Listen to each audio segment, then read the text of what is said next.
Miniatures, the final frontier. These are the podcasts of Board Game Anonymous.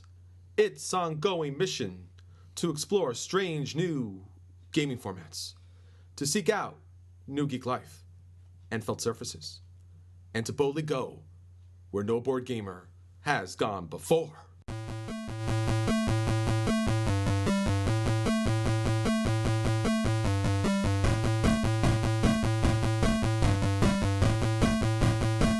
Welcome to Board Gamers Anonymous, the podcast about gamers and the insane fun we have at the table together. This is Anthony. Hey, this is Chris. I'm Dan. I'm Kim. Welcome to episode 11. This week we're going to talk about Attack Wing and X-Wing. And boo. Why boo? You won. Oh yeah, that's right. Yay! I forgot. I'm sorry, I hate this game. Oh, I'm good at it? I love it. Well, I was booing because I wasn't dwarf. Oh, yeah. I don't think anybody was ever dwarf.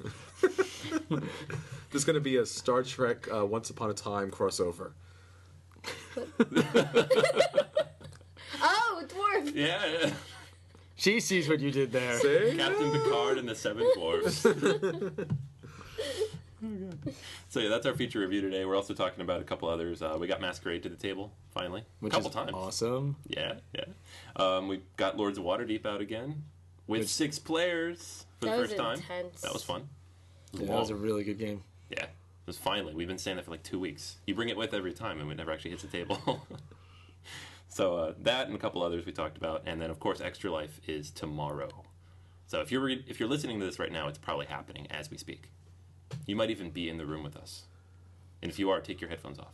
It'll be like a time paradox. Be social. Welcome to the Twilight Zone. You just looked at us. Now put your headphones away. And I just waved at you. Did you see it? I'm doing it again right now. I'm in your head, man. Literally, that's headphones. That does that stuff. Yeah, exactly.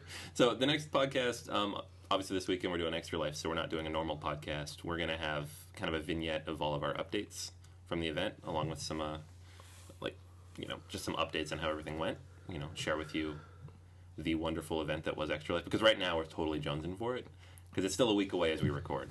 Yeah, I mean, and it's going to be phenomenal. I can't wait. We're also going to have a whole bunch of video uploads of our prize winners and some of the events and games going on.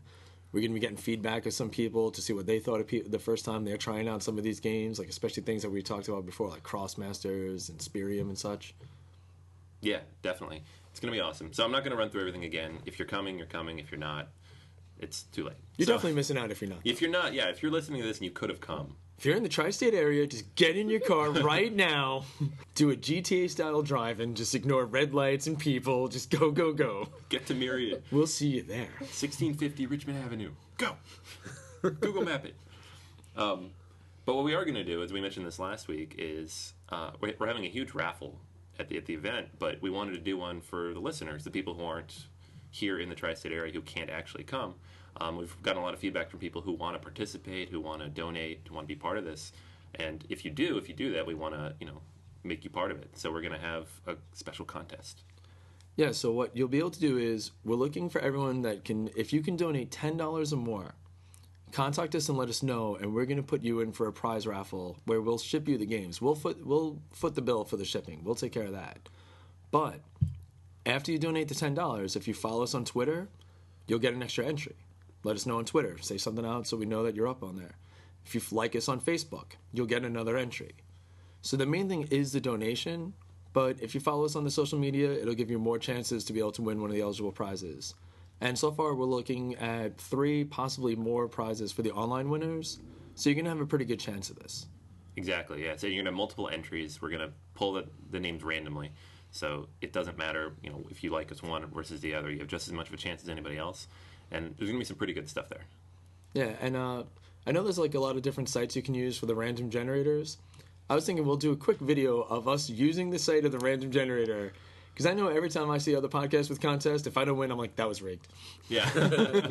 I entered at least 9 times. This is bogus. I should have gotten something. So you'll actually know for a fact that if you won or lost legitimately. You will see us randomly generate the name on whatever website we use. Like random.org, I think is one of the ones. Unless Bob comes up and we're like, I don't like Bob. Reload. You're in Jersey. You could have come to the event. So yeah, if you want to donate, the easiest way is go to our website, boardgamersanonymous.com, click on the top link on the site. It says Extra Life, and then there's instructions right there that shows you exactly how to sign up and donate, and then just let us know that you did. And be sure that you're on our team so we can find you there. Exactly. It makes it a lot easier for us. Yeah. And the other thing that'll be great is it's also tax deductible, which gets you a few more dollars at the end of the year to your board gaming habit. Ooh. Yeah, I like that part. Thinking ahead, Dan. So do that, and are we going to pull the winners probably in a couple weeks, right? Yeah, I mean, I was even thinking we would probably be able to do it like almost midweek, very close to the event. I mean, you may not be able to be there for the event that day, but it'll feel like you were there. Exactly. Yeah. So yeah, definitely do that, and in 2 weeks we'll announce the winners for that. Yeah, absolutely. We also want you to get the word out to all your friends on Facebook and Twitter and on Board Game Geek. Spread the word about our podcast. Let people listen. And the more people listen, the more we can get our voices out there and promote this great hobby. Yeah, absolutely. You know, we love our listeners. We have a lot of, it's really growing. We're reaching a lot of people in different places. Like, I think 20 or 30 countries now show up on the map, which is amazing to me. I don't even know how, like, just all over the place. We have our first fan mail on Board Game Geek, despite not using Board Game Geek very effectively. We have a guild. You should join the guild. But if you're on Board Game Geek and you're listening to this, stop by, join the guild, say hi. We'll say hi back. And I also want to mention one other thing with the extra stuff. I saw a lot of the interesting ideas people are putting up there for their promotions. There's a few people from Wizards of the Coast that are doing a D&D session. And you get to design their character. Like, if you donate $25, you can name their person. You donate this amount, you get to choose their class. So I was thinking, I'm going to offer, if anyone is willing to donate $50, I will play Munchkin for a solid hour with Chris. Wow. Yes. Ooh. Can we record it? Yes. Okay. Every painstaking, miserable moment of getting my teeth kicked down my throat. Of, oh, level 20 dragon, you die again! And you die again. I am willing to do that for this cause, playing Munchkin. I think Chris might need more money than that. I was gonna say, if you don't donate $500, I'll actually play with Dan. Well, here's the part. I'll have a smile on my face while I'm playing. I'll just be dead on the inside. Will you be saying the same things, though? Because if No. you're smiling as you're like, I hate this game I'll be so like, much. I equipped this awesome sword that can't help me because I'm going to die anyway. This game's so cool. I'll be as happy as can be. For the children. For the children. Munchkin's awesome. Why? Why, Dan? It's my second favorite game. Okay. You know what's first? Everything else. All right. At least, All together. All combined. at least it's in the top 2. I was going to say. That's pretty good. Don't listen to Steve Jackson. We love that game. I love all the other Steve Jackson games. Okay. All 3 of them. Yeah. But yeah, so definitely sign up, on the Board Game Geek. Hit us up on the website, on Facebook, on Twitter. Get your entries in. This is, we're not going to run this for too long, but definitely have a lot of chances to get in there and get a cool game out of it. Absolutely. All right. In other news, we have the final tallies on Bones. Reaper Bones 2. And we did not spend 2 or 3 hours yesterday trying to decide whether or not to upgrade our orders at all. Because those guys are evil.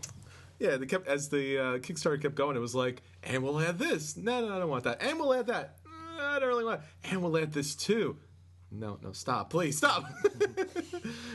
Yeah, if you saw it at the end, there was some stuff on there. It's just like Yeah.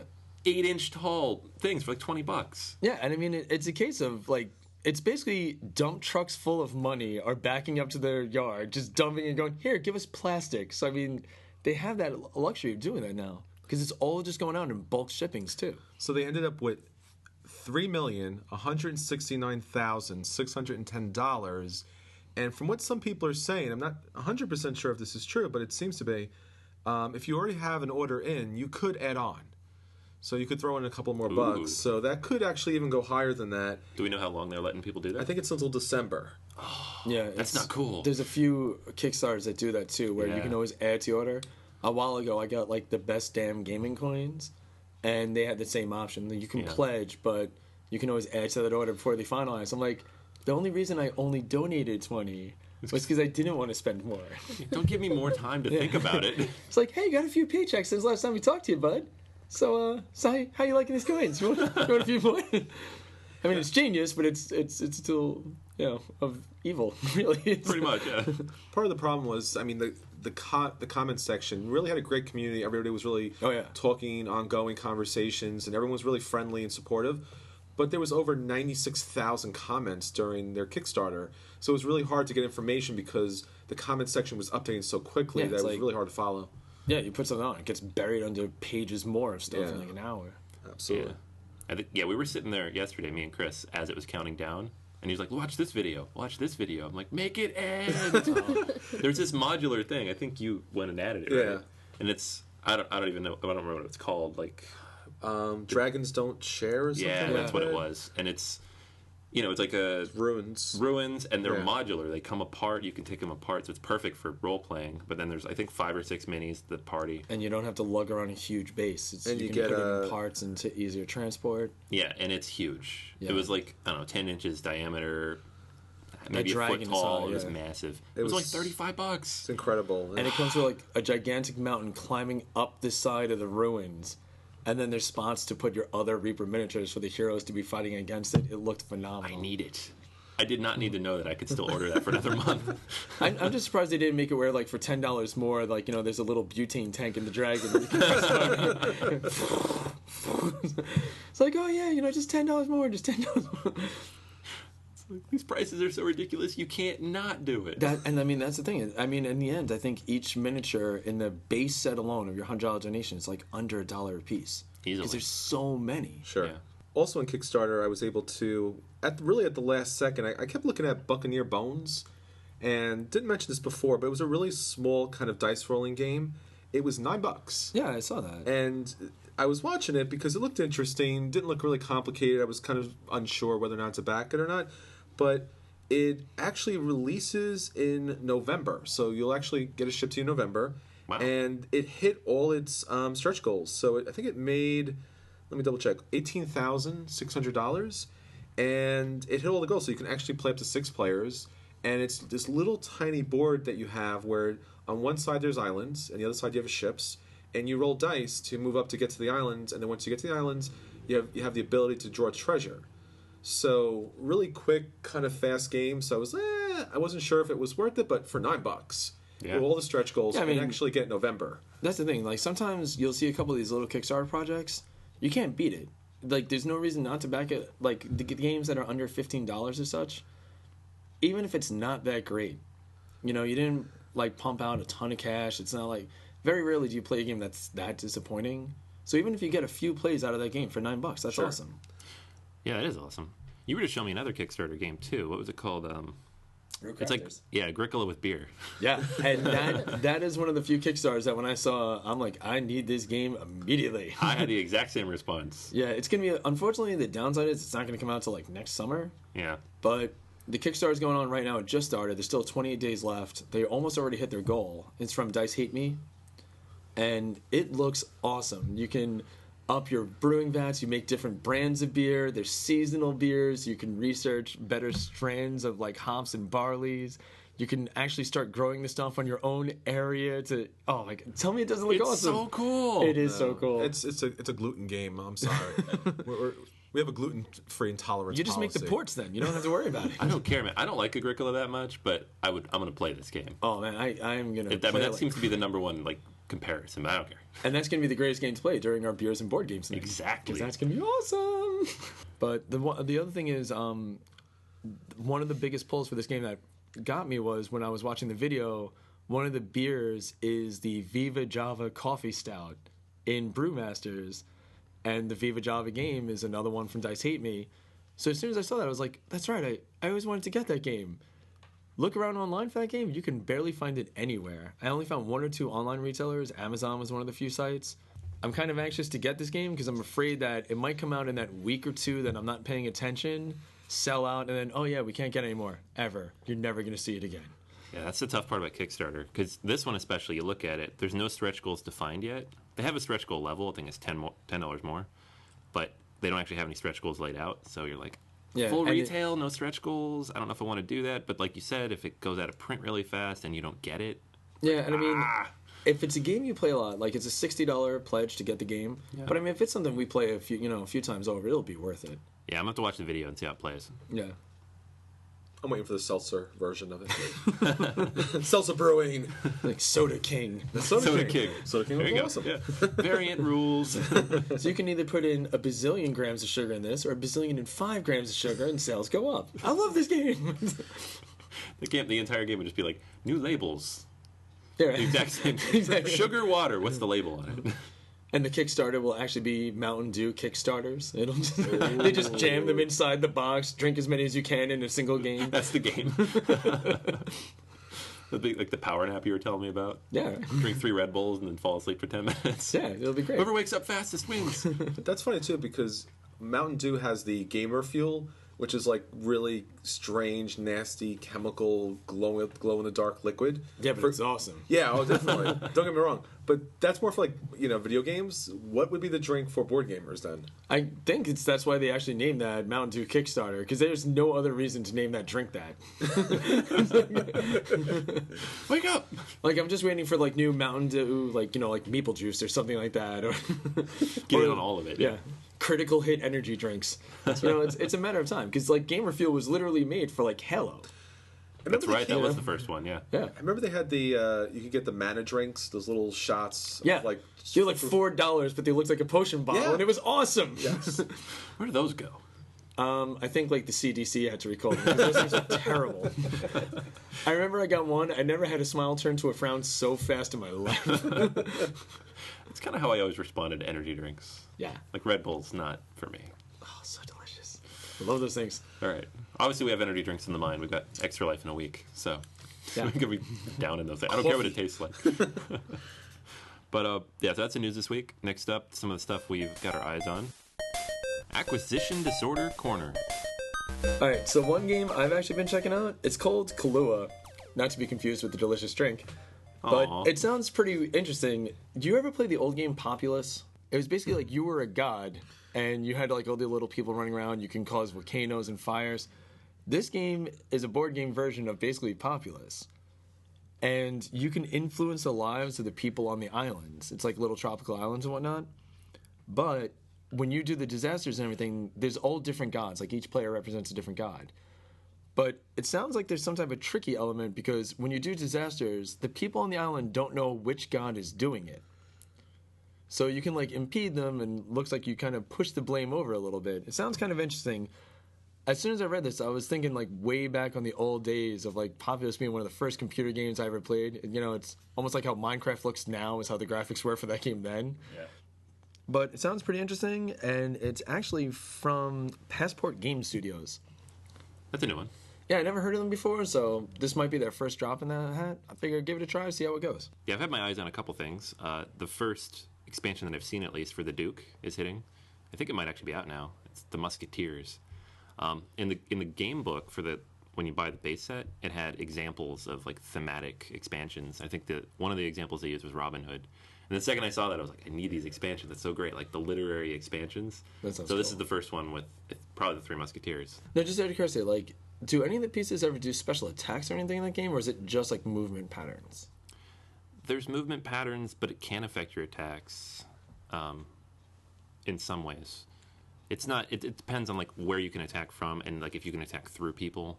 Sometimes That's cool. So there might be like a token in the way, but you could shoot through that. feel Hit like somebody the- behind it. Yeah, I feel like with the Three Musketeers, there should be a chandelier token for you to be able to swing from. And it's Yeah, right.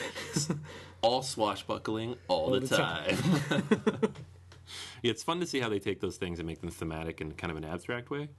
I love those kind of abstract games. The Duke is one of my favorite two-player games. It's hard to imagine what they do with it, so that's why I'm excited to see this. And the expansions for the game are not that much money. Like, I think it's $15, so it's not bad. That's not bad. I think you get like 6 or 8 pieces in it, right? Yeah, and you probably mix them in with your bag. Yeah, it's not bad at all. I wonder if we'll ever see a bigger board. That would be interesting.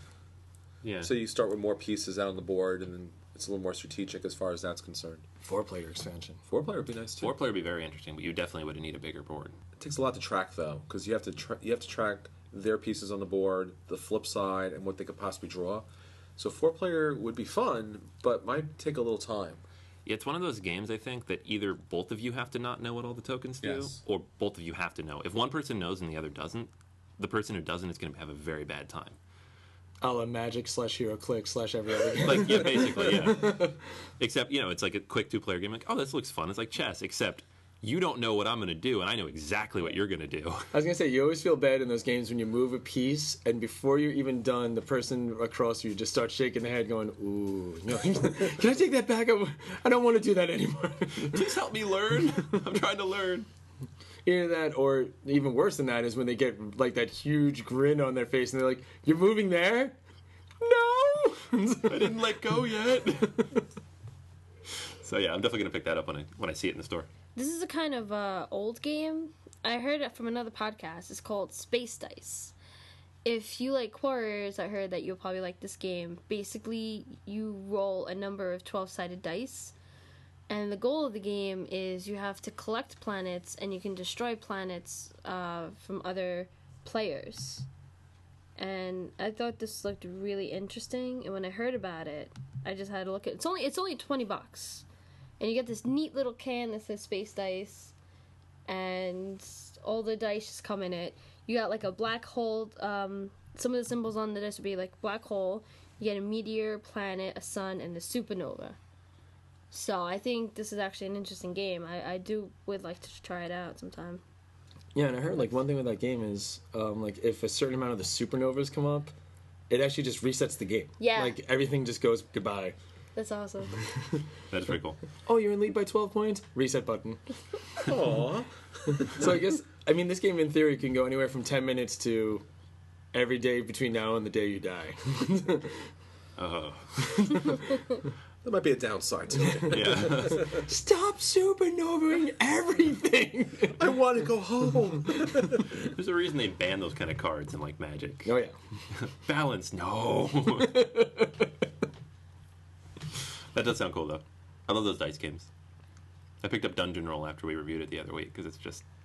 I don't know, it's fun. Those quick, easy fillers. Yeah, I mean, little games like that, and like especially these dice games, are so easy to transport, almost no space in your bag, and it's like the ideal in-between game.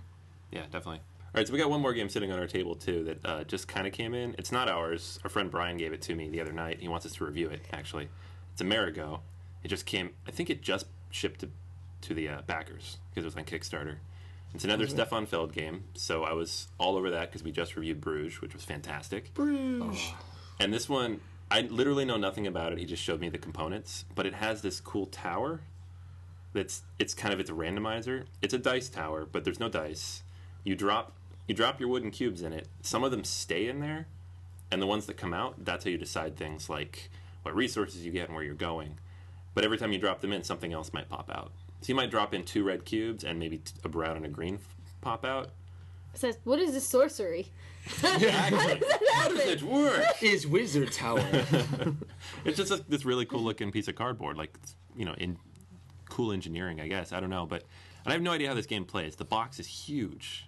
It's a modular board, so you're putting all these pieces together. So it's definitely something we're going to play in the next couple weeks and review, because it looks awesome.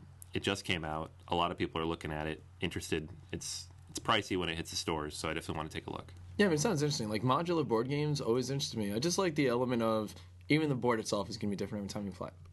Yeah. You don't have to stick to a consistent, I know exactly where I'm going to go on my first turns, because it may not be there.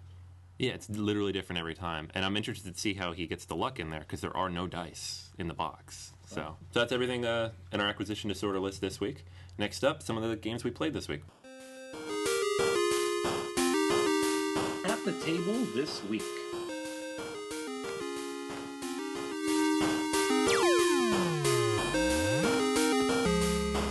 All right, so the one game we played this week, and we've gotten it in 4 or 5 times now, is Masquerade. Not so fast. I'm the moderator. I'm calling your bluff. Well then, are you sure about that? I'm willing to bet a penny on it. Are you? Yeah. What do I get if I'm actually the moderator? Well, then you get to continue introducing the game. Oh, okay. But if you're wrong, I start introducing the game if I'm the moderator. And if I'm not, then we both pay a penalty, and then neither of us get to do it. Then who would do it? Somebody else. Because that's how Masquerade works. It's a right. game of constantly calling out what you are or aren't. And it's one of the most fun games I've played in a while. The best way that we thought of it was like a reverse love letter. We haven't flipped the cards yet, man. You can just take over like that. Are you calling my bluff? You called my bluff. Oh, that's right. Let's flip our cards. Moderator. Bam! All right, I'm going to go get a soda. But yeah, I mean, Masquerade has been a lot of fun, and it's a game that accommodates from 2 to 13 players. 2 players is a little meh. I like it better, at least a table of 4 or 5. But we were having a blast playing this game because in Love Letter, you're hoping to be the princess and win the game by going out with the highest point value card. In Masquerade, your actions are switching cards with other players, taking a peek at what you are, because even you don't know when the cards are face down and get swapped up a bit, or performing the action of somebody. But it's kind of like if you were playing Love Letter and just going, well, I'm the princess, I just win. And everyone has to call you, and if they're wrong, there's a penalty. But if they call you out and you aren't that piece, you're paying a penalty as well. Yeah, this is really cool because basically everything's hidden all the time. So if you're not paying attention, you're not going to do well in this game. But everybody gets a card, it's always face down. You can swap them whenever you want. You don't have to swap them if you don't want. You can put them under the table and not swap them and just mess with that person. And you only need 13 coins to win, so it doesn't take very long to win if people aren't paying attention. Like, if you are the king and people don't take your card away for 2 rounds, game's over. Yeah. And unfortunately, you can break the game, because that is what he did with one. We did break the game. Yeah, what happened? We all revealed. We all called somebody on something, so we all revealed. So we all knew what we were, and so everybody just declared every round. Yeah, and it was basically like, I'm getting 3 gold because I'm the king. I'm getting 2 gold because I'm the queen. I'm the bishop, give me your money. I'm the witch, I'm swapping money with you. And the cheat was in the middle, which is the only one anybody would want to get rid of because it doesn't do anything until you have 10. Yeah, so, I mean, but that game is a lot of fun. And when you look through the book, when we read the instruction booklet, it's a short book. And we had a few moments of going, wait, what? So we're going to throw together a little quick video to show how the game is played to make it a little easier for people in the beginning, too. Yeah, it's really simple. Probably the only complicated thing is figuring out which cards to put in. And it tells you, there's a chart that shows you which cards recommended based on how many players there are. And then it gives you kind of some suggestions on how to swap them out to make sure it's still balanced. Yeah, and I mean, I was having a blast when we were playing this, like every game. It was just a lot of laughing, a lot of joking, a lot of people going like, hey man, why you messing with me? Why you gotta switch with me? And meanwhile, you didn't even really swap in the first place. You were just messing with them. Yeah. So You kept messing with me, you and Anthony. yeah, it was fun. Chris didn't even touch my cards. It was just you were ganging up on me. Well, yeah. I didn't gang up on you. You had a lot of coins. And you had the Sometimes. witch, which is awesome because you get to swap with someone else. Yeah, that's true. So you intentionally guess wrong until you're broke, and then you just go, give me your 12 coins. It's true. It reminds me, I know Dan's going to love this comparison, a Munchkin in a way, because it does seem like you build up until you hit almost about to win, and then you play your kind of real powers at that point. Because otherwise, you're just sitting with your card, just getting your 2 or 3 gold, or taking gold throughout the game. There's not a lot much more that goes on, like what we found in the game we played. Well, it depends on how many players you have, because some of the higher point people do wild things. Like, my favorite card, hands down, is the Fool, where he takes 1 coin from the bank, but you choose 2 other players, and you can put their cards under the table to swap. So you just get to mess with the whole table when you're the Fool. But, I mean, all in all, like, the art on the cards are absolutely beautiful.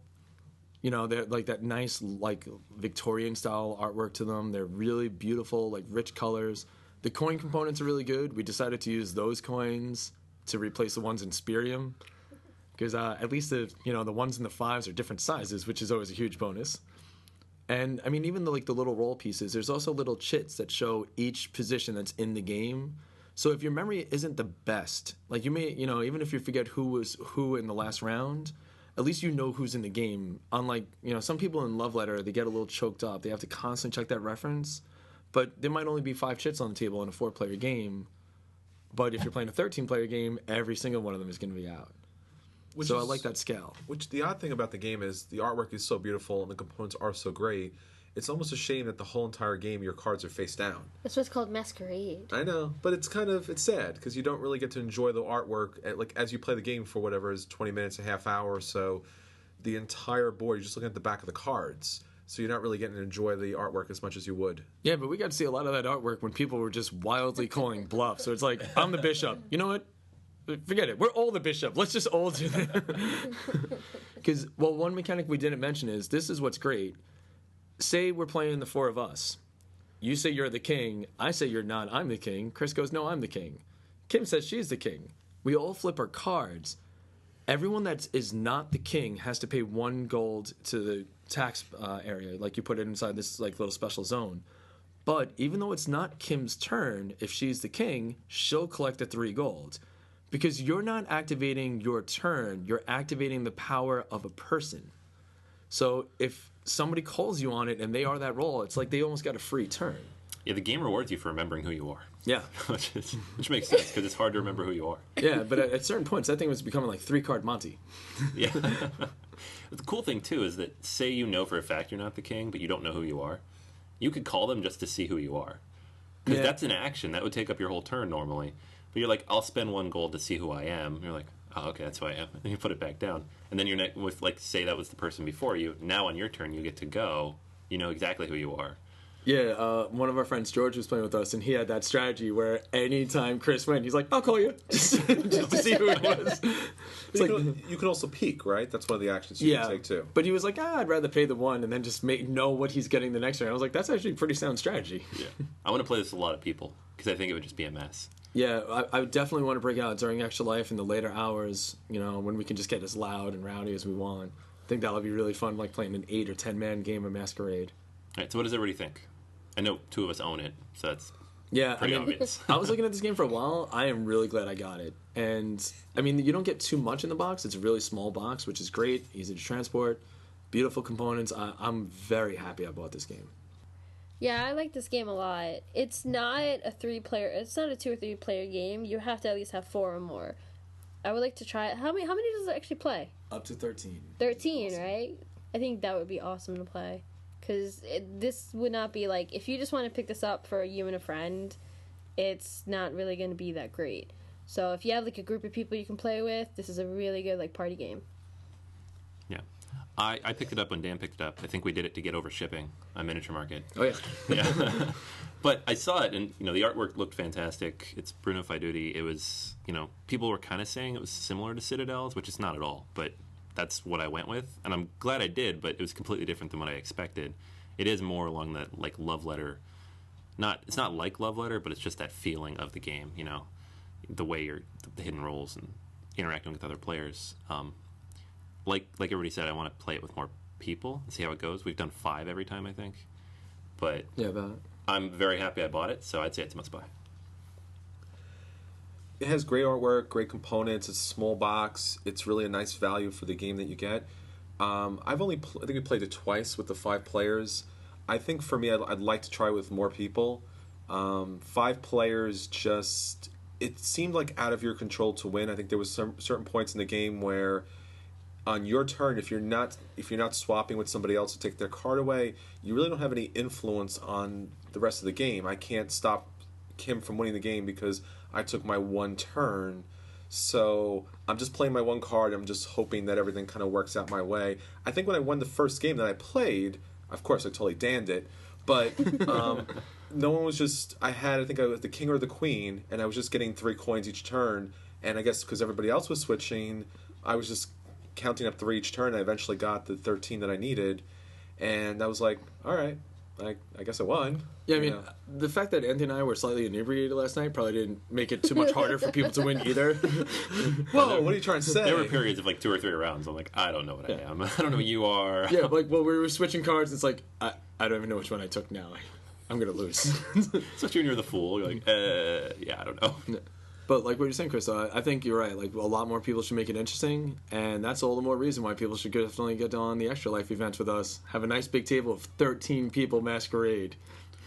Yeah, come in, join the game. It's gonna be fun. That's gonna be hard to keep track of. I think it'll be awesome if like 10 people call you, and then somebody reveals they're the tax collector and they're next. I'm winning. Anyone else? Because I think the smaller numbers, the game just kind of suffers. I do think that Love Letter or Citadel's plays better with a smaller number of people. So I would definitely play this again with a larger group, but smaller group, I'd probably find something else to play. Yeah, you both mentioned Citadel's, and that's the thing. Like, I love Citadel's, but 8-player Citadel's, it feels like almost like a marathon at times because it takes so long to get to that 8th building amongst 8 people. I would say like 5 people and under, I would go for Citadel's.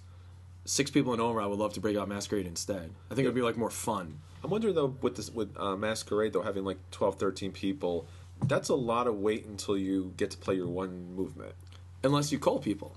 Yeah, but even if you call people, you're only going to lose a coin or maybe gain an action at that point. Or activate based on Yeah, who you are. but Because if you're, like, say you're, I know one of the cards, like, let you, with the Fool, you get to switch people. Sure. So you can just be like, oh, well, like, I already know you're the tax collector. You're going to win the next turn. Unless you don't, swap with Kim. Like, things like that. Yeah, I could see it kind of becoming werewolf style, too, though, where people start, calling people without calling them. Like, you should call him. We were kind of doing that last night. You get interactive with it because maybe you know who the person is. You're like, no, they're not that person. But the person who could call them, who actually has enough coins to do it, you're like, I have 2 coins and I'm not that person. I'm not calling them. You guys should call him. Trust me. That was my favorite. It's like, we both know for a fact I'm the Fool. I just revealed that. But we know she's not the queen. Exactly. So I think it'd be a lot more in that party setting with the larger group when you're just messing around and nobody cares about who wins. This game is pretty great. Yeah. So we had a chance this week to play Cosmic Encounter. All of us had played before, but Dan hadn't gotten a chance yet. And if you haven't played Cosmic Encounter yet, it's a great game. It's really interactive, very thematic. It allows a lot of different play styles based upon the alien powers. So the game starts with you randomly picking 2 alien cards, and then out of those 2 cards, you get to choose one of those aliens, and that will be your race and your special power throughout the game. Now, those alien powers really are the core of this game because they offer you such diverse different powers. And even if you just get the base core set of the game, there's a huge number of different aliens. The expansions kind of double, triple, quadruple the game. You'll have a really large stack of different alien powers to choose from, and it's really a lot of fun. So you'll have your alien power, you'll get a hand of cards that'll consist of attack value cards, negotiate cards, flares, which are some special powers. You'll also get artifacts. So there's a lot of different types of cards you'll get. When the game starts, there'll be a Destiny deck. The Destiny deck will flip over cards, and that will tell you which player you'll be attacking that round. So there's no kind of animosity of like, oh yeah, I'm going to attack this person 3 or 4 times. The Destiny deck tells you who you'll be attacking. Once that attack card is chosen, you will choose the number of ships you want to send into to attack the other player. That person will have their planet with their number of ships that they're defending with. Then you'll call for allies. So the attacker will call for allies. The defender will call for allies. And then you'll play a card. Once again, this card could be an attack card. It could be a negotiate card. And then you'll also have modifiers and other cards to play that will alter who wins that round. So you add up the numbers based upon who allied with you, who allied with your defender, and if you win, as the attacker, you'll get that colony planet, which will give you 1 towards your 5 total colonies for victory. If you lose, your ships go into the warp, which is never a good thing, but you'll get them out as the game goes on. So pretty much, in a nutshell, that's Cosmic Encounter. First to 5 wins the game. What do you think, Dan? Yeah, I mean, now you mentioned it's the first to 5 wins the game. Here's what makes it very weird. When you aid in the attackers, your guys also go on that planet. So you might have like 5 different ships on your planets. And it's kind of funny seeing them all jammed up in there in like a little overpopulated disk. The thing that threw me for a loop the first time I played this was Fantasy Flight remade this game. And I didn't know about the original. So I love Fantasy Flight, and I know Fantasy Flight is generally like, you have no friends. Everything in the world is something you hate, because only one person can win. And if it's not you, that means you're a loser. This game, 4 out of 6 people won, and I'm like, what is happening? So it's an interesting game in the regards of, you can team up with people, and you can all win. It's not just like, well, it's my turn, so I'm the guy that won. That's the thing that threw me off the first time I played this. So when I'm like, what do you mean I'm one of the only people that didn't win? How did this happen? I don't get what, But after like looking it over, I realized you were saying it's like an experience game. Sure. And it is really fun. Kim went from being in last place by leaps and bounds. Like people are at 3 and 4, and she was still on the 1. And she was just getting in on attacks, and she just moved up that meter. No one even noticed it, and she was one of the 4 winners, which was awesome. It's a game where the turnaround could be really, really fast. And those alien races are awesome. It's I think the best is Rob described it as every race has something that completely breaks the game in some way, and that was the greatest way to view it. It's like, ooh, I like breaking rules. Yeah, and there's like 100 of them, so you're getting something different all the time. Yeah, that stack was insane. I think he had like 2 or 3 of the expansions or something, he said. I think he had all the expansions. Yeah, that was crazy. And we weren't playing with any of the on-table components of the expansions, like the space stations. Yeah, Sure. There's also technology, which you didn't get a chance to play with, but that's really another great feature where you get a choice. You put your technology out, and you put chips on it to build that technology, and it gives you some special benefit. Oh, It's that's a lot awesome. of fun. Yeah. Yeah, I mean, because at first I viewed it as a aim to win game, but now that like I have a better grasp of like it's more of just like clown around game. Yeah. Like I'm looking forward to playing it again, and I actually want to try some of those other components too. I'm glad, because you did not look happy. Oh yeah, it's You had that munchkin look on your face at the end of that game. Well, you almost won. You were one. I think you were one. You played TikTok. Yeah. And you were one battle away. And actually, if I had a cosmic zap, so I zapped your power.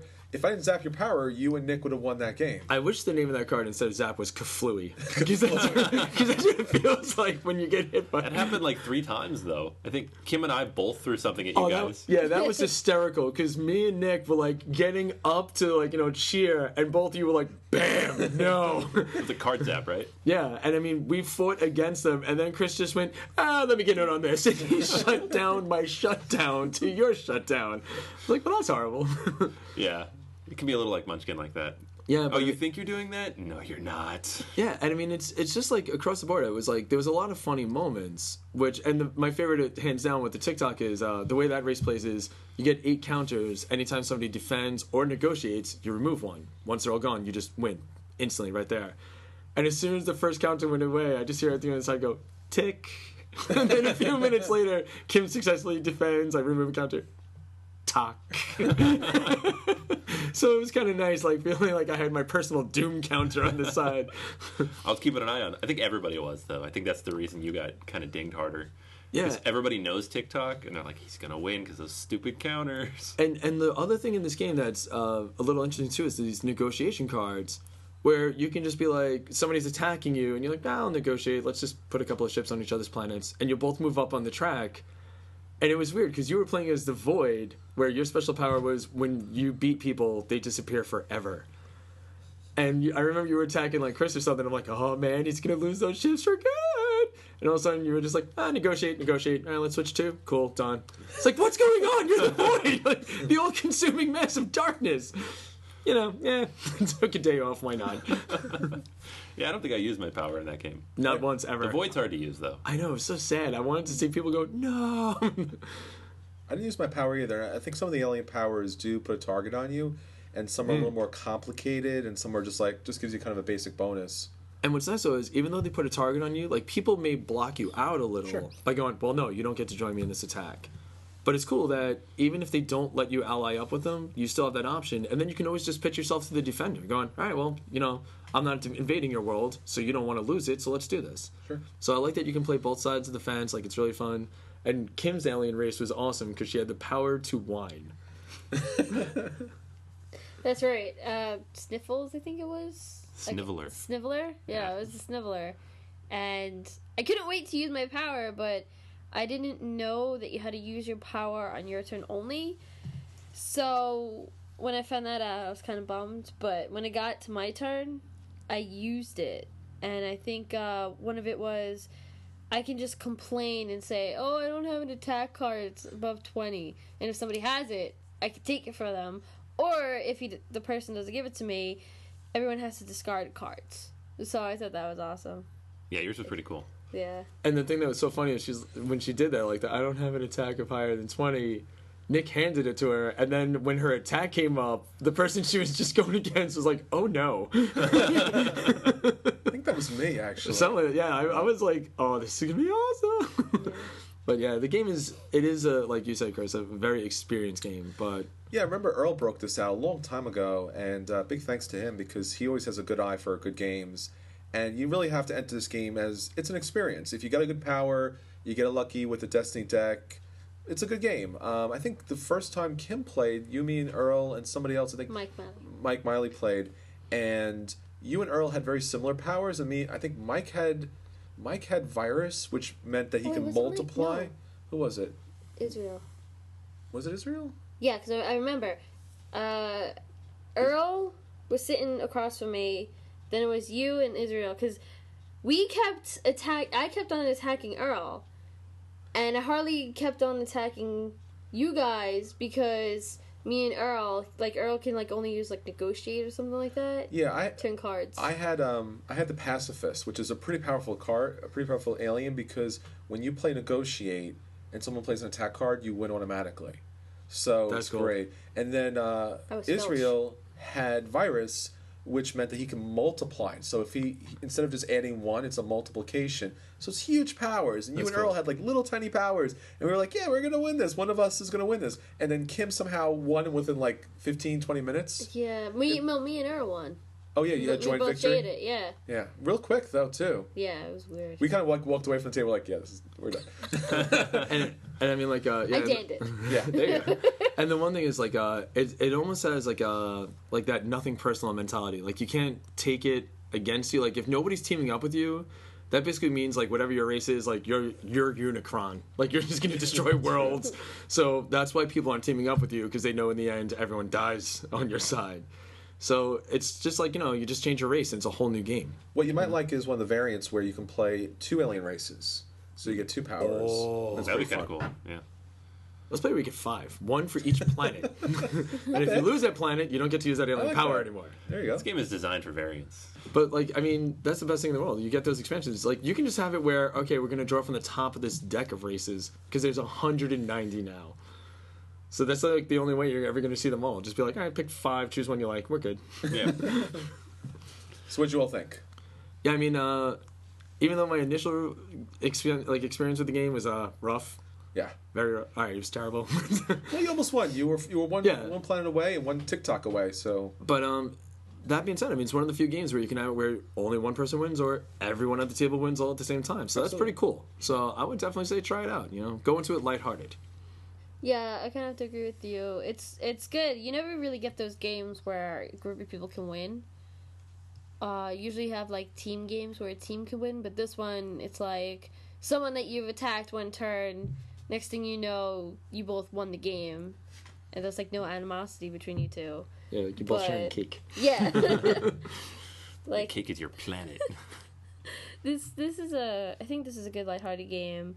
If people get easily offended by certain things, stay away from this game, because one of the good things is you have the Destiny deck, so you don't get to choose who you attack, which is nice. Exactly, but if you get it something where who you ally with? Or yeah, exactly. And someone would be like, oh, why would you ally with him? You had dinner with me last night. You can see people doing that.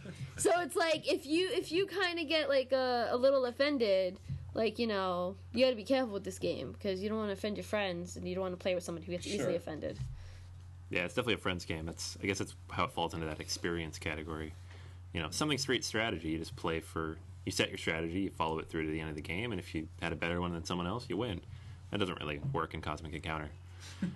Which is, to be honest, it's one of the reasons I like it. It's different every single time you play, because even if you get the same alien one time, not everybody else is. Yeah, exactly. It's never going to be the same 4, 5, 6 on the table. And I don't know, I enjoy it. I haven't even played with all the extra stuff yet. I've just played the base game a few times, but it's a lot of fun. Yeah, I got a chance to play with the technology once. Since we keep playing with new players, I think Earl and Rob and George, they haven't wanted to bring out the extra components to it, but they're real fun. The expansion recently released with space stations, and that kind of attach around the planet, which is really a nice twist for the game. I love this game. Kind of surprised I do, like you said, Dan. So it's a lot of fun. It's always hard to make an alien game. What does an alien look like? A dwarf, an elf. It's pretty simple. Token kind of covered all that. So you got a really nice diversity of aliens and diversity of alien powers. It's definitely a play. It's almost a buy, just because I would have to find a crowd to actually play that consistently, because you do have so many aliens that you could play this game for years, and as Anthony said, you wouldn't get a chance to play all of the aliens. Yeah, that's actually one quick last note. With the artwork on the different races, like you said, you figure it would just be constantly big green head and big black eyes. Yeah. Some of the races look awesome. Some of them almost even look like steampunked. There's just all these different art styles. I was like, is that a horse with a bus for a head and robo wings are? And they're like, yeah, that's your race. I'm like, cool. I picked mine because it looked like a pig. Wait, it looked like a mix of pig and Snuffleupagus. What was the one Space time Secret we Club. played? It was, I think you had the Parasite, and I had Pacifist. Yeah. But the Parasite's card, he was on the Pacifist's Yes. head. controlling the pacifist. It's awesome. That is awesome. And there's a card with one you would like this, Kim. It looks like a little I don't know what the heck, like a little stuffed bear or something. It's the loser, and so his power is when he loses, he wins. So That's awesome. But one of his he's a super adorable. These big eyes. Does he look like a Care Bear? He looks like a Care Bear / koala bear. But there's one of the cards which is like this monstrous alien, and he has like translucent body so you can see his stomach. The loser is inside his stomach, so it's like I know. I thought it was there too. That's awesome. And the one thing that I love is on the top of the alien race cards, they give you a quick summarization of like the alien's powers. Yeah. So like for the Void, it's like consumes everything. For like Chris's, it was like dominates worlds. For TikTok, it said game goes faster. What about humans? Mostly harmless. Yeah, mostly harmless. And then there are powers like if they have a weak card, they get like +4 to attack right. or something. Put humans in that place. Yeah. I like mine. If you whine, you can get your way. There you go. Right. So yeah, that's Cosmic Counter. Hopefully the next time around Dan has more fun, but I think he will. I think this is a good game, especially if you have the right mindset for it. Yeah, and I'm actually looking really forward to playing it in Extra Life, so Yeah, I'm that's cool. jonesing for it. So we played a bunch of other stuff this week, but a lot of stuff we played before. Like I got a game in the Ticket to Ride. It's the first time I played since the tournament. That was a lot of fun. I had this great route. It was supposed to go, I think, from Sault Ste. Marie all the way to Phoenix, and I had to go all the way back around because I got blocked. Literally every single one of my trains, like the last train I got to Phoenix. And It's I like think I a won nine- by like 2 points. It's like a 97-hour train ride because it has to go around the Earth to get to your Yeah, location. people are like, "What are you doing?" I have no idea what you're doing with your trains. I'm like, "I'm winning the game." So that was fun. Finally got that out. It's the first time in a long time. We got Cosmic Encounter. I get to play HeroClix for the first time. That was a lot of fun. And you did well. You placed. You got a prize, which is always cool. Yeah. And I was literally learning during the tournament, Yeah. which might have annoyed the people I was playing against. But you had team probability control, which is always I fun. It's like, I hit you, roll again. I hit you, roll again. I hit you, roll again. Stop doing that. Stop making up me... to 4 times, and the people are like, "Okay, so you used them up, right?" I'm like, "No, I got like 3 more." What the heck, man? So that was a lot of fun, with the exception of the team base guy who just obliterated everybody. It was pretty even. On Yeah. that stage from one of the Yeah, like the J. rock Joe. concert stage. and everything. Yeah. Yeah, I mean, that's the one thing that's like always fun about miniature games where you're like, all right, I think I have a handle on this. And then somebody just drops down this gigantic piece and you're like, wait, what's happening? What's going on? And the guy that had that was just destroying everybody. It was brutal to see people playing against him. Yeah, it was pretty. He was even apologizing, but to be fair, I think he thought that's what the event was supposed to be. Yeah, it was and nobody originally- else brought one. Yeah, it was originally planned for that, and they changed it last moment. And he was like, well, this is all I brought with me, so... And what was funny is when they were mentioning first prize, who won like first prize, everyone just knew who it was. Oh yeah, It was like, do we have to tell you? Yeah. with This guy. 8,000 points. Yeah, I mean, you always know you have something really good when people are leaving the table and you have to say, I'm sorry. I'm sorry I beat you so badly. I'm sorry. I'm sorry I killed everyone. He had manners, which is good. Yeah, it was good. So that was fun. You finally got me to it. It was fun. The finally got Waterdeep back to the table. Yeah, now we reviewed the Lords of Waterdeep expansion in our first episode, right? Now, there's always like that honeymoon phase of things. The first couple of months you try out something, it's always great. Now, Chris, I know the other day you were saying you're just sick of looking at my face. Anthony, I know you said you're just disgusted with the podcast. The honeymoon's over. And it's understandable because sometimes it happens. I don't remember this. Were we drinking? I'm pretty sure it was during my blackout phase, yeah. Oh, okay. Good. So the question is, now that the honeymoon phase is over with the Lords of Waterdeep, and we got to touch base with it again, like, how do you feel about it? Was it just as fun as before? Do you feel yourself like jonesing to play it? Yes. I love this game. No, it was great when you finally, because you've brought it with you a few times, and we just don't have a lot of time to play. As we're getting in new games, we're trying out stuff, especially if we're playing with new people, putting the Extra Life event together. So I think it was like 10:30. You're like, we could get one more in. I'm like, yeah, forget it. I'll stay up late. I don't care. We got to play this game. So plus we got to play with 6 people. Yeah, the first time. That was fun. And that made it really interesting. And it is such a good game. I mean, it's one of those few games that I always want to go back to. I've heard people sometimes say that the theme is a little pasted on, or it's only so-so, it's not too deep. I mean, that may be the case, but it's still so good. I mean, it's just a fun experience. Kim was once again going for her, if I have 700 gold at the game, maybe I can just win on those victory points strategy, which I thought was hilarious. I'm a hoarder.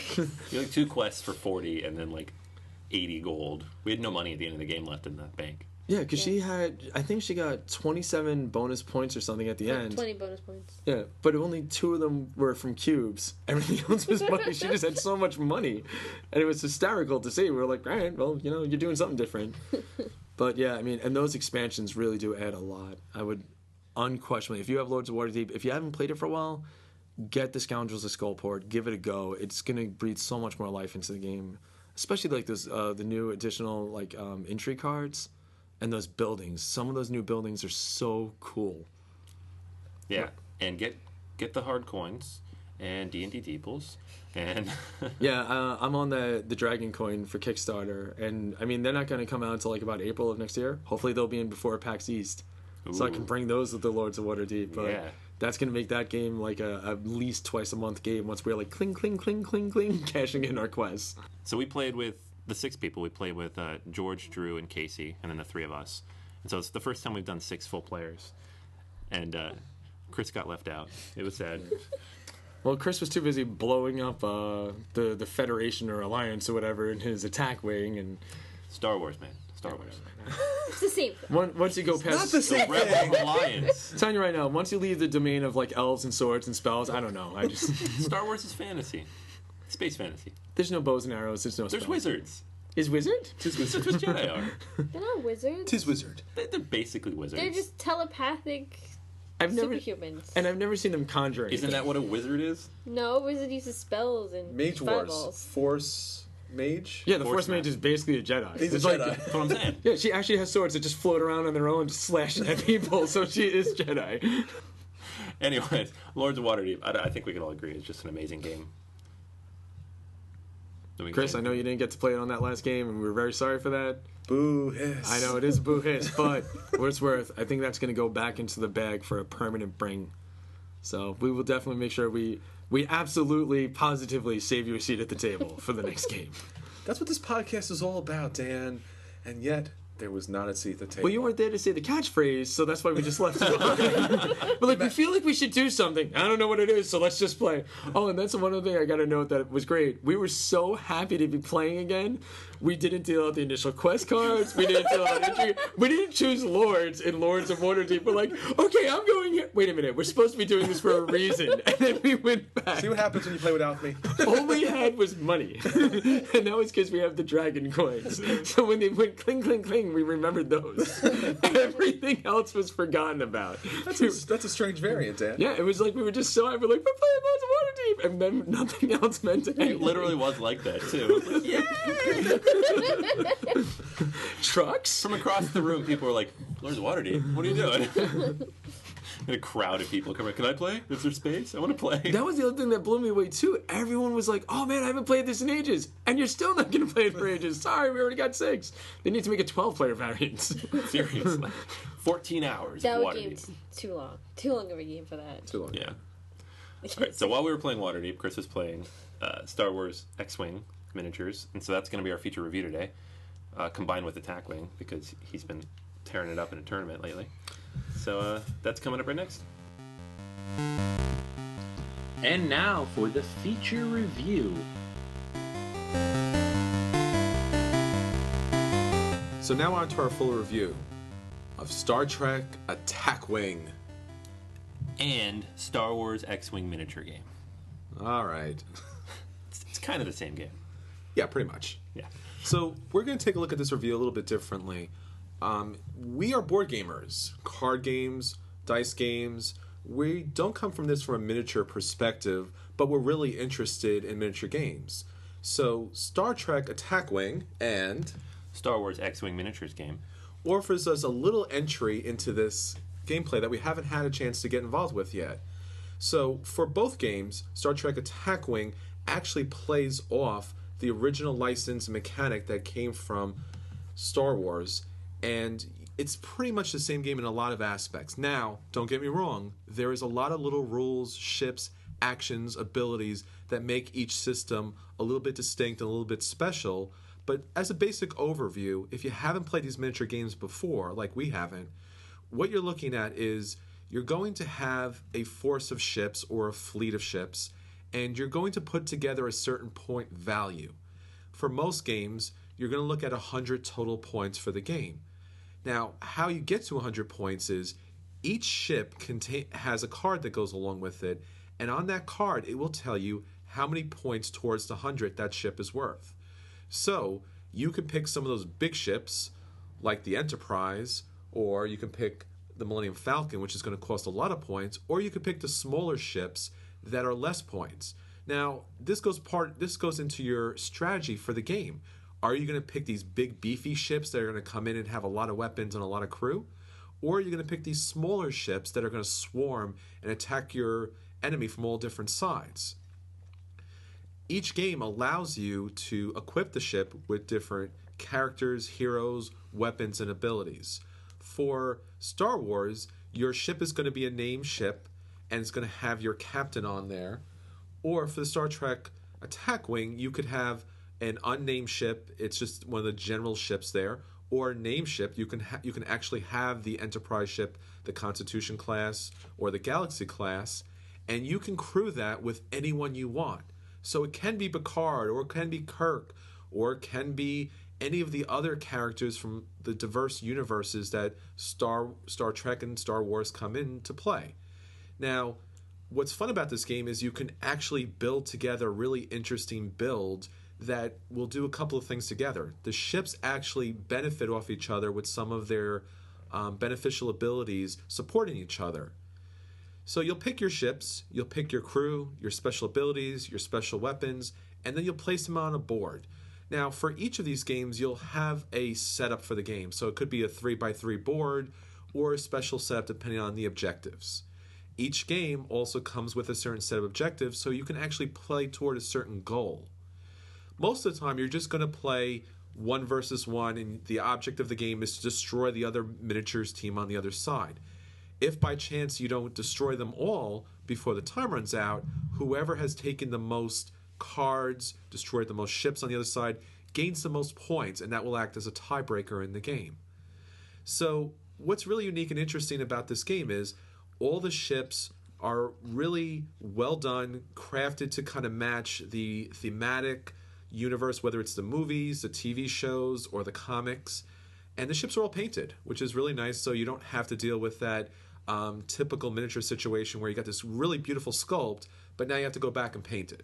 Now, don't get me wrong. If you're a great painter, like Anthony is, this isn't actually a thing for you. But for myself, I don't have the time to put into painting, so it's nice to have the miniatures already painted. And we'll talk a little bit about that in a minute. So you'll have your fleets, you'll place your ships out on the board, and then you'll have these movement templates. So instead of the miniatures, which usually have these tape measures that they use to determine if they can attack and how far they can move, you'll have these templates which will be ranging probably from 1 to 6, and you'll have short forwards, you'll have turns, you'll have reverses, a whole number of different selections. You'll actually have a little selection dial that you'll select secretly during the planning phase. You'll pick your move, you'll place it down, and then depending on the order, you'll show it face up. You'll take that template, put it on the front of your ship, pick up your ship, move it to the other end of the template, and that will be your move. Now at this point, you'll pick your action. Now depending on your crew, your ship, and your abilities, you'll get to play an action that benefits your ship. That is if you haven't run into an asteroid or stressed your ship in some way.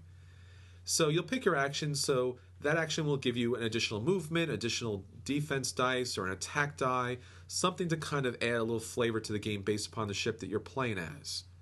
Once you do that, you'll determine if you're in range of your enemy. If you are, you might get a benefit attack die if it's very close range, or your enemy might get an additional defense die if it's far range.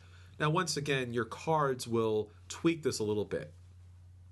You will then, at that point, roll your attack dice. So you'll have these red dice, and on the dice, they will have hits, they will have criticals, and they will have other things such as either a focus or a battle station, depending on what system you're playing. And the defense will roll their defense dice. And once again, they'll have their evades and whatever's thematic for their universe. You'll determine who gets the hits, if the hits go through the shields, and the damage that they take. So if they take normal damage, that will take away shields or take away hull. If you get critical hits on their hull, they'll actually do additional damage. And you have this little stack of damage cards. You flip it over, and it'll actually state in text what actually happened to your ship. It might incapacitate your crew. It might do something to your attack dice or your movement dice. Very thematic, a lot of fun. Last person standing with the most ships or the most crew or the most equipment remaining wins that game. And that is Star Trek Attack Wing. An X-Wing miniatures game. So Anthony, we had a chance to play through this, and as we've been talking about on the podcast, I've had an opportunity to play through the tournaments, which has been really fun and different for me because I'm usually not into that kind of highly competitive gameplay, especially playing with miniatures. You see these guys come in with these huge sets, drop about 40 pounds of metal on a table. It's awesome. It's amazing. It's so thematic. It's like you just kind of go over and you drool and like, wow, this is really, really immense. So we're playing a really scaled down version of miniatures. What are your feelings about these games? I think that's awesome. I mean, one of the main things that always kept me away from Warhammer, War Machine, anything like that is the huge investment, and not just the cash, the time. You know, you can't just, and like the rules too, you have to paint your stuff, like, and I like to paint, but when I need to paint 20 or 30 miniatures out of the box, it's too much. I don't want to, I like other board games, I like other stuff. This miniature game is made for board gamers, and like miniature gamers probably love it too. It's very accessible. Like if you get the base box, not only is it it's affordable, it's like $40, but you could play a simple scaled down base game in like 15 or 20 minutes and learn how the system works. And that's what I really liked about X-Wing when I picked it up. It's super fast, it's super easy. But then if you're into miniature games, or if you really like this game, you want to scale it out, there are so many ways to do it. There's waves of expansions, there's cards, you can equip different things, you can build out your armies in different ways, you can make thematic armies, you can play with multiple people through different objectives. There are so many different ways to make the game more complicated and more fun, and yet you don't have to. You don't have to throw 300 points on a board and play for 6 hours and, mortgage your house to afford all your miniatures. It's just that accessible. Sure. It has a low level of everything that a miniature player in a miniature game would have, so you can throw down a lot of money trying to pick up multiple ships, putting together a certain strategy, picking up multiple cards, picking up all the little extras.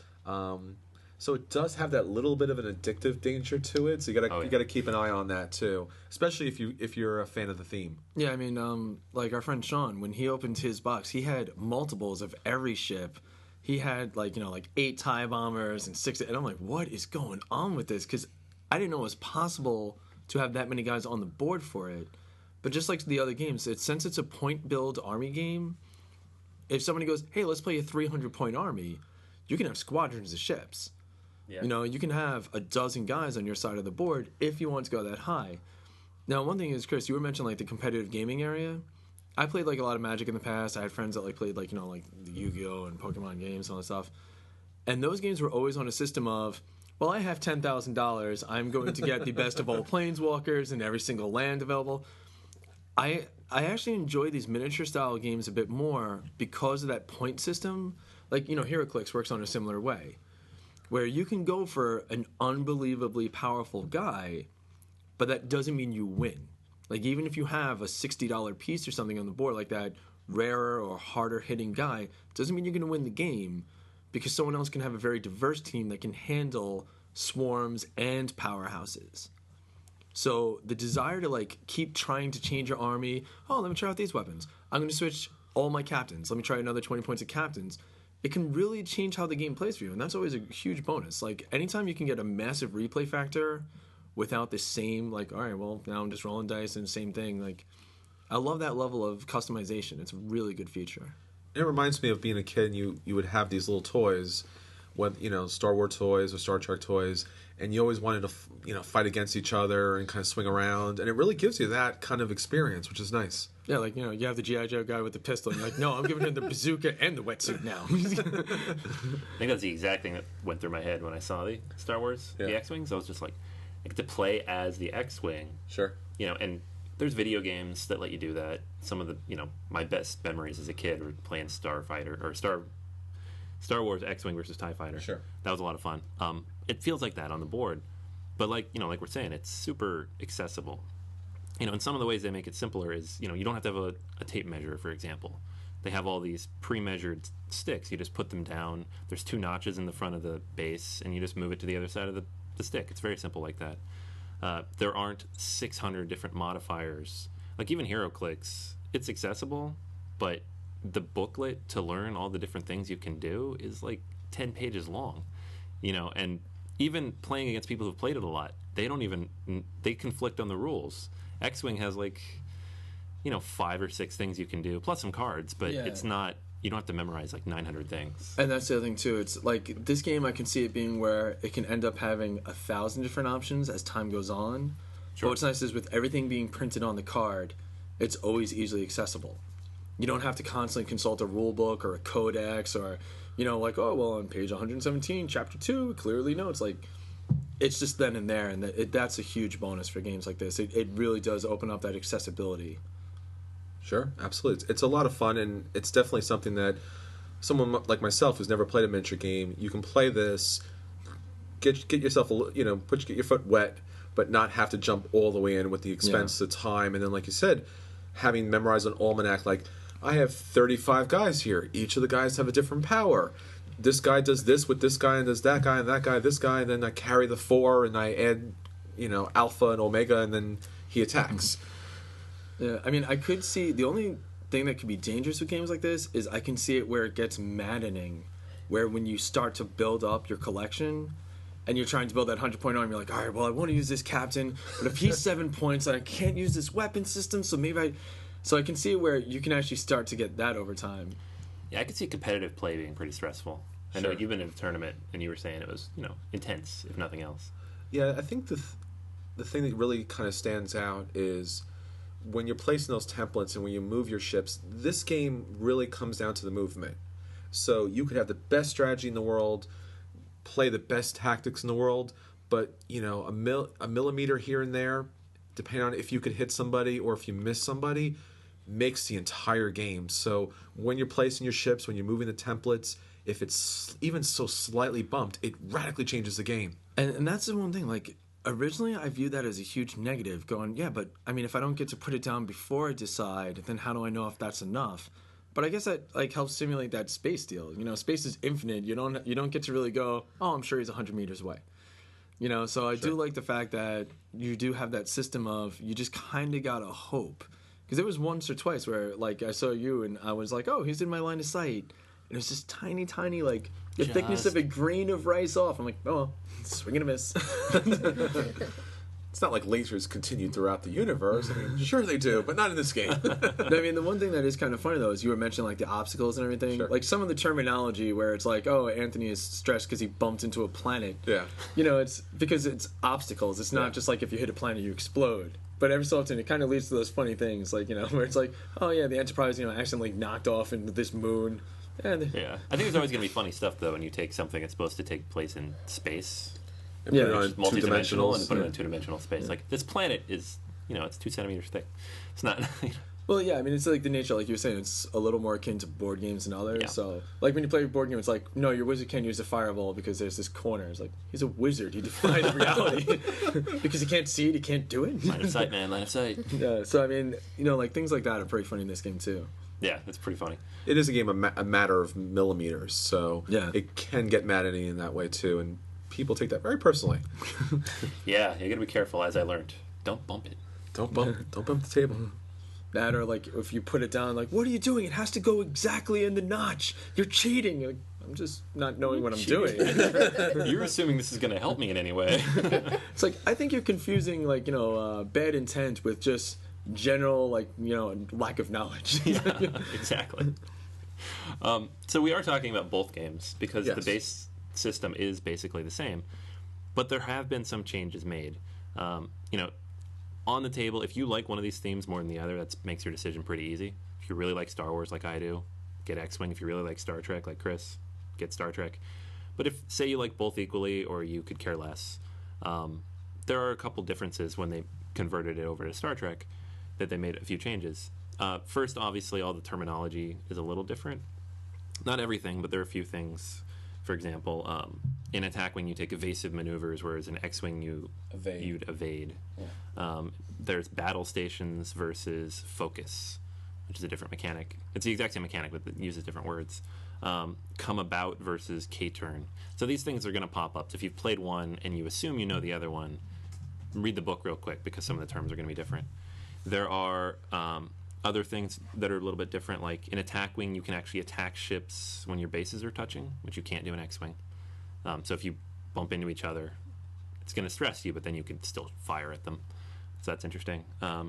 The movement is actually different. In attack wing, it's a little bit further, the range. Yes. I know they said in the base there weren't anything that moved that fast. I don't know if in the first wave of expansions they have 6s yet. No, I've only seen 5s. I know there's one of the ships, I think it's the Cardassian ship, that moves 5, and then you can take an action to move an additional 1 or 2. Okay. But you're talking these systems, and we should mention this. The base set comes out, and you have enough to play. So when you get the box, whether it's Star Trek or Star Wars, you're ready to play. There's not a lot of ships in it, but it's enough to play 2 players. But there's different waves and different expansions, so every week or every month, depending on the system, how it's kind of coming out at that point, there is new ships. So you will see in a box just a single ship, and it'll have cards, it'll have tokens, it'll have little chits in it that go along with that character. So you might want to collect it for just the ship alone, or the cards, or once again the chits, and that will influence the play. So you'll be able to get more and more ships and things like that as time goes on. Absolutely. Yeah, and there's different... It seems like both companies are taking different tacks to how they expand. WizKid's just volume. They have a lot of stuff. Sure. Whereas Fantasy Flight, it's a little less, but they have some bigger ships, like the Millennium Falcon or Slave One or the Lambda Shuttle. Sure. I haven't seen anything really big yet come out for Star Trek. But that's the other part of it, too. Attack Wing has those capital ships. They're small, but they're supposed to be capital ships, where X-Wing is a lot more dogfighting. There are a lot more dogfighting, yeah. The TIE Interceptors, for example, are really fast, but they don't do a lot other than that. Yeah. Yeah, and also with X-Wing, like you mentioned, those larger ships have a huge arc of firing. Yeah. You know, it's like, I'm sure the scale like works out somewhat similar to the smaller ships because it's all about angles. But when you look at that base, you're just like, man, I can hit anything with this. Yeah, but you can't maneuver. Yeah. That's the thing we learned. Like, Kim was trying to maneuver her Lambda Shuttle around, and you basically go in a circle, and then the smaller ships just, like, dart around you and fire Yeah, at you. and they flank you and everything. And that was what was really rough for us. Like, our first game, we just got destroyed so fast. Like, you know, it's like my turn, I move forward 3. Okay, I go, I move forward, I shoot you, you blow up, you're done. Okay. And then Kim was left, like, with this huge vessel that was awesome, but everyone on the opposing side was all small, speedy ships, and she had nowhere to go. Yeah, I think in that one especially, if we'd been flanking the larger ship to keep it safe, but then give that wider firing arc, it could have worked for us pretty well. Yeah, so, I mean, like, strategies are something you definitely have to develop in this game, and if you're playing teams, you know, you have to really effectively communicate. You can't just go, all right, I think this will work. Sure. You know. And it's definitely memorizing those templates so you can visualize it when you play the game. Like, if I move 3, it's going to take me over here, not off the board, which would destroy my ship. Yeah, and also, like we mentioned, it's like when you move, you put the measuring from the front of your ship, and then when you move the ship on the stick, you put it at the end of the ship. So you may look at the one movement and go, it's not that much, but you got to remember, you're going from the front to the back of your ship. Sure. So sometimes you can actually bump into something without really expecting it to happen. So it's like a little thing, like you said, that getting used to the depth perception and the visualization is huge for these types of games. Yeah, especially if you're sitting down. Like, standing up almost helps you a little bit because you can look down at it and see the angles a little better. Yeah. No, I said I still wanted it to have those sticks, like in that episode of Battlestar where you just slide them across. Push things around. Wouldn't be accurate, but it would be awesome. Oh, it would be the greatest game ever. Yeah. All right, so there's a few other changes. Attack Wing has different variety of firing arcs, like the Enterprise Kim was using, for example. If you were close enough, it had a 360-degree arc. If you're further away, it had a backwards-facing arc. The X-Wing stuff doesn't do that as much. In Attack Wing, you can disable shields, which is very useful because shields basically make it a lot harder to hit some of these ships. In Attack Wing, you can sometimes disable the crew or the upgrades, which basically stops them from doing all their special abilities. A lot of them have some pretty cool stuff they can do. Rerolling dice. You had Worf who could reroll all of your dice once per turn. That was pretty cool. And a lot of them have the modifiers, like, you know, you add an extra defensive, you reduce. Attack wing, there are more pilots, some secondary weapons, crews, and other upgrade cards. Yeah, because these are capital ships, so they can carry a lot more than an attack ship would be able to do. And it adds a lot more to the flavor. Yeah, absolutely. Because it's you have an X-wing. There's one pilot. That's it. Maybe an R2 unit, but Sure. that's really all you got. There in attack wing, you really don't need multiples of many or any of the ships to play. Sure. It's not quite as because ships are larger, they do a lot more. And they count up as a lot more points. Mm-hmm.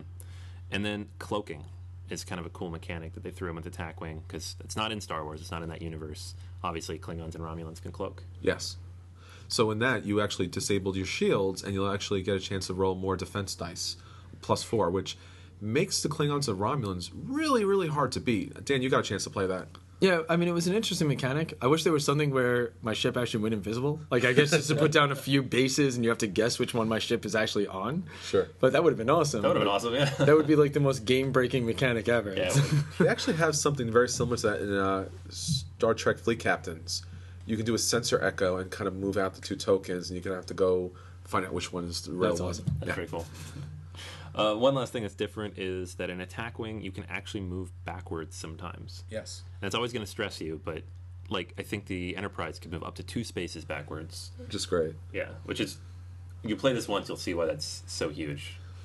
And also, I mean, that's the thing that gives you an edge in this. Like, take, for example, the Enterprise. It wasn't the most agile ship. But if somebody starts dogtailing you, you can at least try to pull back a few squares and take a shot instead of just getting plugged and just hoping that you can have it stop at some point. Yeah. Otherwise, you just get chased around the planet, which is what started it happening. I know some of the Star Wars ships, at least the Landing Shuttle, could stop. Yeah, had a movement stop. Yeah. Yeah, so you could just sit there, but you couldn't move backwards. And there was stress, and you can't really do that a second time. So Yeah. Yeah, I wish I had like a rotate option when it stopped, though. Like, Sure.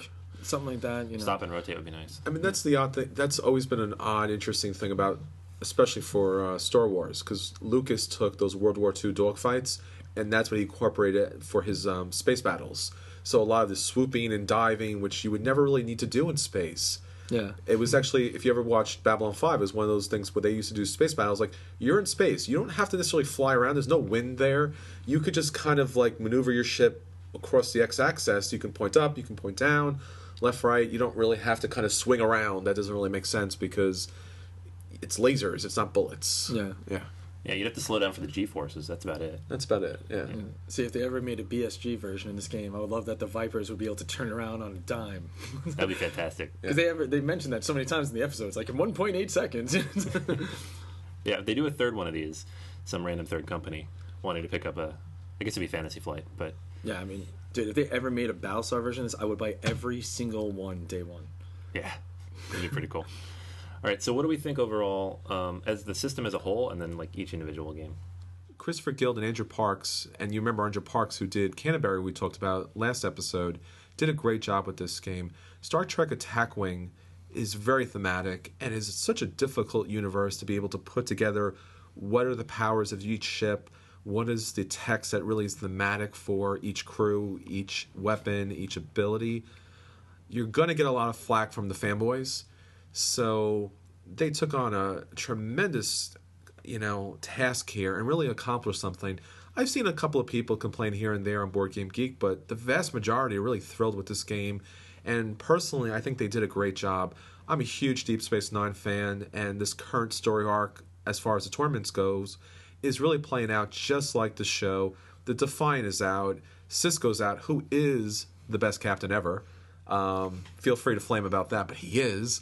And for Star Trek X-Wing Miniatures game, also another great game, and really the difference that you see here is the difference in miniatures. Clearly, these are not the miniatures you're looking for.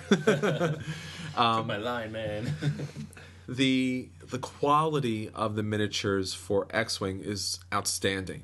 Now, for Attack Wing, it's kind of a mixed bag. It's really a kind of a poor paint job. It doesn't have the detail of X-Wing. It doesn't have the quality of the sculpt of X-Wing. So I own Star Trek Attack Wing, but I am always envious of the ships from X-Wing. Yeah, I mean, that's the only negative of WizKids. Like, I mean, I've been clowning around with HeroClix and everything, and every so often, like, I'll get a couple of guys who, they're cross-eyed, or there's, like, a bit of paint smudged all over their face, or, like, WizKids, they make an interesting game, but they're quality of component is not always top notch. It's not like Fantasy Flight style models where it's, like the top of the line. Sure. They get the job done. You know what it is. I mean, you look at it, you go, all right, that's the Enterprise, but it's just a big, great blob. There's no like fine detail work on them. It's true. They do great tournaments, but the quality of the miniatures is quite poor, and you're paying almost exactly the same amount of money, whether it's the X-wing or the attack wing miniatures, and the X-wing miniatures are quite by far superior in that way. So for the attack wing, just because the tournament support and it's more thematic, and because you have the crew, if you're a Star Trek fan at all, this is a buy. If you're not a Star Trek fan, but you really would like to get, dip your toe into the miniature market, then I would give this a play. You should really try this out. This is a nice, good, easy way to get started. All you have to do is get the base set. You don't have to get crazy into the system. There's a lot to buy if you actually go headlong into this, but it's a great game. As far as the Star Wars universe, I could easily see you also buying this game if you are a Star Wars fan. But once again, if you're not a hardcore Star Wars fan, it's a play. It's something that you want to try out. You want to get some flavor into it. You really want to experience it, play with some friends. But it's really based upon how thematic you really want to kind of play into the universe. So for the better miniatures, it's got to be X-Wing. For the better story and theme and cards, it's got to be Attack Wing. So Kim, since you ended up destroying me and Anthony, I'm sure that you already think the game is awesome, but... I do. That's the reason why I actually like this game a lot, because usually that happens with me with games. If I win, I like the game a lot. And This game is great. I kicked you in the face. But the funny thing is, even like the second time I play it and I lose, I'll still like it. Like, I like the feeling that I do have a chance of winning. Like, there are some games where I would play, and no matter how many times I played it, I just could never win it. And it's sometimes like different mechanics, like I just don't like. This game was really interesting. I did like it a lot. I don't mind about the miniature, the paint on the miniatures, because I could be always like, hey, Ann, you can paint this, right? Yeah, you paint over it. I could even paint over it. But when we were going through it today, it seemed to be really simple to learn. Like, there's more stuff that's going to be added on. Like, you can have more crew in your ships. You can add more ships to like, surround, like, your Enterprise. But besides that, like, if you want to just play, like, a simple game, like, this is actually pretty fun and entertaining. So I would definitely like to play this again. Yeah, I mean, like, I enjoy the game. I think it's pretty cool. I'm not going to really run out and get a set, because each of you guys have the starter sets. So, I mean, I wouldn't mind picking up a miniature here and there throughout time, like just having a collective pool of things for us to use. Because the game is interesting, and it's the first completely open table game I played. I've done, like, Dungeon Command and a few other grid-based style miniature games, but never one where, you're using, like, the tape measure or the, the curved sticks and everything else to figure out where you go. It was pretty cool. It was pretty simple. I do like the level of customization, because for a learning game, you can go, all right, we're just going to start with 50 points. And then build up every time. So I do like that level. It seems like it's a smart mechanic that they used, and it's definitely something to give a run. And if you go to your local game store, even if none of your friends have this, if you go to your local game store and go, hey, can somebody teach me Attack Wing or Crosswing? Somebody's gonna have it there. These are two big properties for nobody in a local game shop to not know what it is. Yeah, and there's always people kind of lurking, too, or just waiting for somebody who wants to play. Like, you want to play this? All right, he has everything on the back. You should buy it. We're going to play it. We're going to tournament next week. Yeah, exactly. It's like, oh, can you teach me Attack Wing? Give me 5 minutes. I'm going to set up the board right now. And then, so, yeah, I mean, you'll definitely find someone to teach you, and it's a pretty good game. Game does take a lot of space up, so definitely visit your local game shop, because I don't think many people have that kind of huge 3x3, if not, yeah. Plus the actual extra table space you'll need to lay out your cards and miniatures. That's tough, yeah. I love this game. Like, I like it a lot. I don't know. For me, it's always been Star Wars, like, thematically. So I'm skewed in that direction. It's hard for me to look at Star Trek, and it does have some elements that I like better. It's cool that you could play with just the one ship, and it's still just as deep, and you get to play with the crew, which then modifies that one ship. You don't feel like you have to throw, like, 5 ships out there, 3 of which are going to blow up in 10 minutes. But at the same time, I always kind of felt like Star Wars was more about space battle. They fight a lot. Like you said, Lucas made these dogfighting style ships. Star Trek never felt like. I mean, there's plenty of fighting in Star Trek, but it's more about exploration and discovering things and diplomacy. And sometimes you shoot each other, but it doesn't last very long because that's not really what the show's about. So I don't feel that sense of like chasing people down and fighting them. Whereas if I'm in my X-wing chasing down a TIE fighter, that feels, I feel like I'm in the movie. Then it's like that's what they do. That's how you play. So I almost wish some of the elements that they added to Attack Wing were in X-wing for that reason, because I like them. Sure. But I would always play X-wing personally, and that's just theme. That's all theme for me. I'm not even going to go with like game system. I'm not even going to pretend. It's all theme, and like Chris said, quality of components is huge. Sure. I wouldn't want to buy the Star Trek components because they just don't look that great, and I don't like the theme that much, even though I do like Star Trek. Yeah, I mean, I was wondering if you were be able to take one of these things and do like a little paint over on it, see if you can like up the detail, maybe a wash or something like that, just to add a little more to it. And yeah, I think so. For most of them, I think just a wash and a dry brush would be good. Yeah. No, there's two things I was curious about. For the Star Wars part, there's like nothing that really simulates like the Jedi and the Force and all that part in the game, though, right? Like if Vader's your pilot, it's not like you can force your opponent to move over to the side or. I don't think so. It's not really that part of the universe, I guess. But a big part of the universe is the fighting aspect. I know sometimes they bring the Force into it, but a lot of the time, they're just running. They're trying not to get shot, or they're shooting down TIE fighters. At the very end, maybe he uses the Force to. I was gonna say because like that's the thing. When I think Star Wars, I just think lightsabers, instantly lightsabers. So that not being an element of the game maybe is why I wasn't instantly drawn to it as much. And now, Chris, like for the Star Trek part, I was figuring like we were mentioning those bigger models that are in the Star Wars game. If the first bigger model is the Borg cube, I will buy 3 of them. And that is my team every time we play, because that would be awesome. It's like even their building thing, it can be that no matter which captain or which weapons you use, it's not points higher because they just assimilate everything. Absolutely. That would be the coolest thing ever. It'd be pretty awesome. I'm sure gonna have to be on board with that. I'm sure we'll see that at some point too. Yeah, probably. Oh, man. I don't. Whenever they release that, as soon as they even give the news, that's when my interest in this game is going to go sky high. Yeah. All right, so it seems like it's definitely a play. And if you're really high on the theme, definitely go out and buy the base set, see if it's for you, see if you can get some people to play. It's definitely something that you want to draw people in and see if they can kind of get used to the mechanic.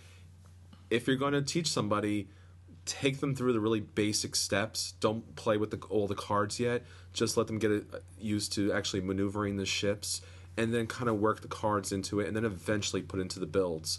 Because the full tournament style gameplay is a little daunting at first, and it could definitely turn people off, especially the cost and everything that goes into it. So up until then, try it out and see if it's something that you might be interested into. Okay. So real quick before we go, just want to remind you again, we're having a contest. If you donate to Extra Life, just let us know. $10 or more, we're going to put you in the raffle. At least three games are going to be up for raffle. You like us on Facebook, tweet, follow us on Twitter, any of that. We'll throw an extra entry in for you on the contest, and that's going to last for the next 2 weeks. So make sure you hit us on Facebook. It's facebook.com/BoardGamersAnonymous. Twitter, it's at BGA Podcast. And then, of course, we're on our own website, BoardGamersAnonymous.com. And this time around, the contest is going to be for U.S. listeners only. Sorry, everybody overseas. We're going to try to put something together for you real soon. This is Anthony. This is Chris. This is Kim. This is Dan. And until next time, we'll save you a seat at the table. Does anyone actually want to get another game in? Yeah, we should try a team game out this time. I wouldn't mind having a friend on the board. Yeah, get some more points out of it. Can we actually do an X-Wing versus Attack Wing kind of game? Kind of mix the miniatures? I know that's supposedly not officially sanctioned. I know, yeah. But like taboo. The nerd gods will come down and smite us. The Millennium Enterprise. Yes. Put Han Solo in the Enterprise. No! Well, it'll be good because Han will shoot first. Yeah, exactly. I want to be the mutant. There you go. Cyclops. There you go. You mean joining the Forge? Yeah, he's Cyclops. Not everyone has a visor. I want to be the Cyclops. So.